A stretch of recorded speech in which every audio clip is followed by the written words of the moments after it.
Praise the lord. ప్రియమైన సహోదరులందరకు mirror of Christ తరపు నుంచి శుభాలు. కీర్తనల గ్రంథము 9వ అధ్యాయము 10వ వచనం నుంచి, యెహోవా నిన్ను ఆశ్రయించు వారిని నీవు విడిచిపెట్టు వాడవు కాదు. దేవుని నామానికి మహిమ ఘనత ప్రభావములు చెల్లిస్తూ ఉన్నాను. ప్రియ సహోదరుడా, ఈరోజు దేవుని ఆశ్రయించి దేవుని వైపు చూస్తూ ఆయనను ఆధారము చేసుకుని ఉన్నావా ప్రియమైనటువంటి దేవుని బిడ్డ?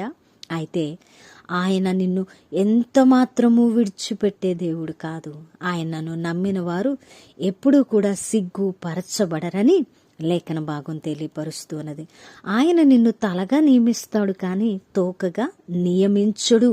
నీవు అవమానము తలంచవద్దు, నువ్వు సిగ్గుపడనక్కరలేదు. ఎందుకంటే ఆయన నమ్మదగిన మంచి సహాయకుడు కదా.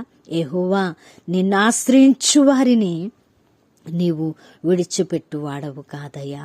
భక్తుడి విశ్వాసము ఎంతో గొప్పగా ఉంది. ప్రియమైనటువంటి సహోదరుడా, ఆయనను నమ్మి ఆయనను పట్టుకొని ఆయనను ఆధారం చేసుకున్న నీవు కూడా ప్రతి పరిస్థితిలో నా దేవుని ఆశ్రయించాను కాబట్టి ఆయన నన్ను విడిచిపెట్టే దేవుడు కాదని నువ్వు కూడా విశ్వాసముతో నమ్మితే ఆయన నీ పట్ల గొప్ప కార్యాలు చేసి ఆయన నామాన్ని నీ ద్వారా మహిమపరుచుకునేటువంటి దేవుడు.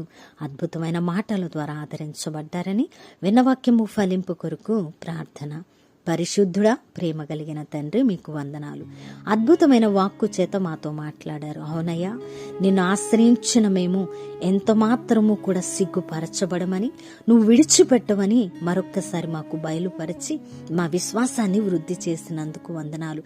భక్తుడు విశ్వసించినట్లుగా మేము కూడా విశ్వసించి మీ యొద్ద నుండి ఆశీర్వాదాలు పొందుకునే భక్తి, విశ్వాసము, నిరీక్షణ మాకు అనుగ్రహించమని, ఎవరైతే నమ్మారో వారి పట్ల వాగ్దానాన్ని నెరవేర్చమని ప్రవ్వా, ఈ పరిచర్యకు సహకరిస్తున్న వారిని ఈరోజు గెట్ టుగెదర్ మీటింగ్ లో మరి ఎవరైతే రాబోతూ ఉన్నారో వారిని మీరు దీవించి ఆశీర్వదిస్తారని నమ్ముతున్నాం. ఈ ప్రార్థన నజరుడైన యేసుక్రీస్తు నామమున సమర్పించి అడిగి వేడుకుంటున్నాము తండ్రి.